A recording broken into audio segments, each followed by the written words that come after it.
अभी हम बात करेंगे जो टोटल सनराइज की बास्केट है टोटल CPAPs की, उसमें 4 टाइप की मशीन्स हैं, ये चारों पड़ी हैं। तो इसमें फर्स्ट वाली है एयरसेंस 10 इलाइट मॉडल जो कि मैनुअल है। ये सेकंड वाली है जो एयरस्टार 10 है, ऑटोमेटिक है। उसके अलावा फिर है एयरसेंस 10 ऑटोसेट, फुली ऑटोमेटिक है।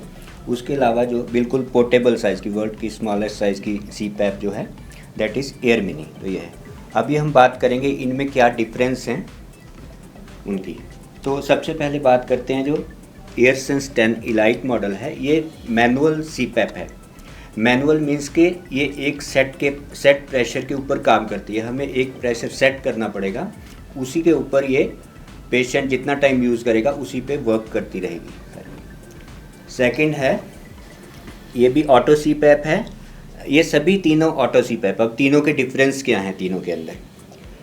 इस मशीन के अंदर जो ये क्लाइमेट लाइन ट्यूबिंग होती है, जो कि टेम्परेचर को मशीन से जिस टेम्परेचर पे एयर आउट हो रही है वही पेशेंट को मिले, उसका कोई मॉइस्चर का वो ना इफ़ेक्ट ना हो, तो उसको दूर करने के लिए यूज़ होती है।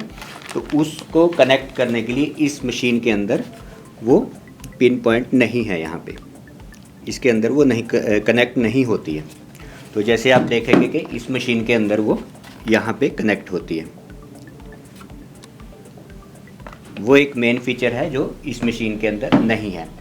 सेकंड जो डिफरेंस है वो होता है स्मार्ट स्टार्ट का फीचर। स्मार्ट स्टार्ट की जैसे मशीन को हमने प्लग इन कर दिया पावर के अंदर और पेशेंट को ट्यूबिंग लगा के मास्क लगा दिया, कोई बटन बिना प्रेस किए मशीन ऑटोमेटिकली प्रेशर देना स्टार्ट कर देती है, उस फीचर को स्मार्ट स्टार्ट बोलते हैं। तो वो फीचर इस मशीन के अंदर नहीं है, जो कि एयरस्टार 10 के अंदर वो फीचर नहीं है। उसके अलावा इन सभी मशीन्स के अंदर एक फ़ीचर होता है रैम्प टाइम, जो कि हम बोल देते हैं कि minimum pressure to treatment pressure तक जाने का जो टाइम होता है उसको बोलते हैं रैम्प टाइम। तो वो सभी मशीन्स में 5 मिनट से लेके 45 मिनट्स तक होता है, वो सभी में है। लेकिन एक ऑटो रैम्प का फीचर होता है, वो इस मशीन के अंदर नहीं है। वो ऑटो रैम्प पे डालने से ऑटोमेटिकली सेंस करती है कब पेशेंट सोया, तो वो प्रेशर बढ़ाती है।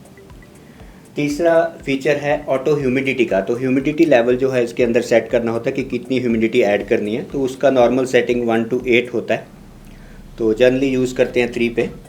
वो फीचर भी इस मशीन के अंदर एयरस्टार 10 के अंदर नहीं है, ठीक है जी। उसके अलावा एक फ़ीचर होता है कि ये मशीन जो है थेरेपी है ऑब्स्ट्रक्टिव स्लीप एपनिया की। लेकिन ये मशीनें जो ये वाली मशीन और ये वाली तीनों सेंट्रल स्लीप एपनिया को भी डिटेक्ट करती है। खाली जो एयरस्टार 10 मशीन है वो सेंट्रल स्लीप एपनिया को अपनी रिपोर्ट के अंदर डिटेक्शन नहीं दिखाती है। उसके अलावा एक रिस्पॉन्स का फीचर होता है मशीन्स के अंदर, जो कि एयरसेंस 10 ऑटो सेट है एक मशीन और एक एयर मिनी। इन दोनों मशीन्स के अंदर रिस्पॉन्स का फीचर है। रिस्पॉन्स फीचर क्या होता है कि जैसे रात को पेशेंट मशीन को यूज़ कर रहा है, उसको एपनिया का एपिसोड आ गया, तो उस टाइम पे मशीन क्या करती है, एकदम प्रेशर बढ़ाती है ना, तो दैट इज़ स्टैंडर्ड। लेकिन कोई कंप्लेन करे कि मेरे को एकदम से प्रेशर बढ़ जाता है, तो वो चाहता है कि वो थोड़ा सॉफ्टली बढ़ाए, तो वो सॉफ्ट का फीचर भी उसके अंदर है, उसको बोल देते हैं रिस्पॉन्स फीचर। वो इन दोनों में है, इन दोनों मशीन के अंदर वो फीचर नहीं है। तो ये बेसिक डिफरेंसेस हैं इन CPAPs के अंदर।